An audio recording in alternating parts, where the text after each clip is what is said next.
insi wa Mayanja family olwamututte emisinde mu Mpere Festival ensonyi nazifuula obusungu bulijjo weyita munene lwaki bakujje ku stage ng'akamyo omanyi wamanyiro gumaze embiro twakulaba South Africa ne tukulaba wanodduka n'empingo otankuula entalo n'ozimaza misinde lwaki tonoonya Usain Bolt bw'oba tosobola bya ntalo olumbi amaka g'omusajja n'oyonoona ebintu bya miliyoni 40 mu ebintu bino mukyabitwala sirayitire naye bwe bali kugamba nti gula ettala lya Range Rover bakugambe nti jambaze maaso n'emabega bakugambe nti gula endabira wamuzaayo nze mbaliridde wano nga Range Rover yokka ebintu bye bayonoonye bya miliyoni 11 kati kwata tundule eri miliyoni 13 kwata kali akamotoka ka mini copper miliyoni 8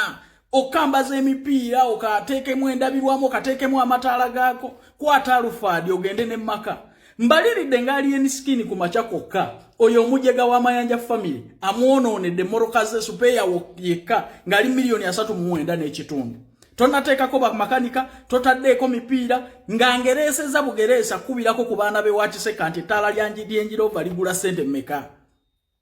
nti ettaala lya Tundula ligula sente mmeka Palaso olina okukkiriza defeat mu mutima gwo nti Alien Skin yakuleka ogezezaako nnyo okupushinga bato wakati wo naye ng'azigino walinga weeyita munene lwaki baakututte ng'akamyo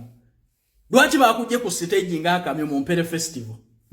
Goloze moroka babadde tebagiraba nga tetwawulidde yagikuba wadde ejjinja nga tewawuliddeyo wadde ajaasa olwanya nnyo okuteekawo olutalo n'omwana yakuyitako okkiriza defeat obulamu ne butambula oyina ebiyimbayimba wabirikodinga biri eyo onoonya ntalo okubita olaba otuuka n'okutaaginga kadingo mu bintu byammwe gwe mwagoba mu ddwaliro n'entegeera nti onoonya kamubaaka era loosi gy'okozeseza Alien Skin fenga ffe bali Kifangoni soldiers tugenda gikavalinga era Bafangoni soldiers tulina okuteekawo akabbo tuyisiza Alien Skin akabbo mbazeemu nga loosi y'emmoroka zokka ali miliyoni nga 4 mwezi tulabe nga tuzikavalinga obulamu butambulenga bwe yabubala abaagala okugenda ebweru okwepakasiza emirimu weegiri gitambulirawo kwata peni n'olupapula akasente kooteekamu nga visa ekuli mu ngalo ewaffe ku noti 7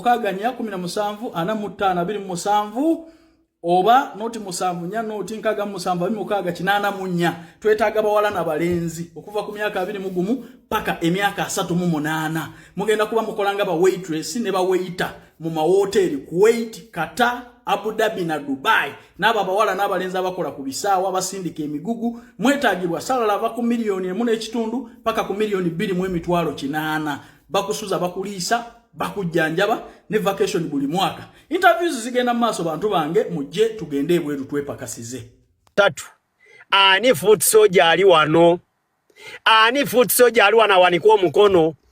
obubwa bwatidde owanika emikono kati batugamba kibamaze omuyaya kibakoze kati ba foot soldier bazze beweze tibagenda kanyugo obucupa kati lero why was enkukeno lwaki yabadde different ante omuyaya agenze okujja nga amaze obeetegekera Alien yad ekino ekintu aludde ng'akiruka yakyetegekedde n'asetinga ba Scorpio oba ye Scorpio oyo mwana gwada ayogera oyo asha simanyi bichoyo n'akamandinga buli nsonda yabaddeko abaana ba Alien Skin nga amaze okukamandinga abaze oluvannyuma nga ne stage ejjudde ne bawanika flaga ne bavaayo ne bayimirira wennyini ne bagobawo abantu ne bayimiriraawo katugwegeza eyakasusa akacupa olwasoose oba yakakasukidde Bebe Cool yakalidde na kati ali mu ddwaliro ali ku oxygen bamulisiza akacupa bakamulisiza n'akagaaya kati ali ku oxygen biri byabadde biralamuko tebyabaddemu poliisi tebyabaddemu maje bakakasukidde Bebe Cool bate yakakasuse bamukutte yakalidde na kati ali ku oxygen Uganda gye twagala 2025 mujja juulira ate tebakomye gundi junior obuyimbi bwabwe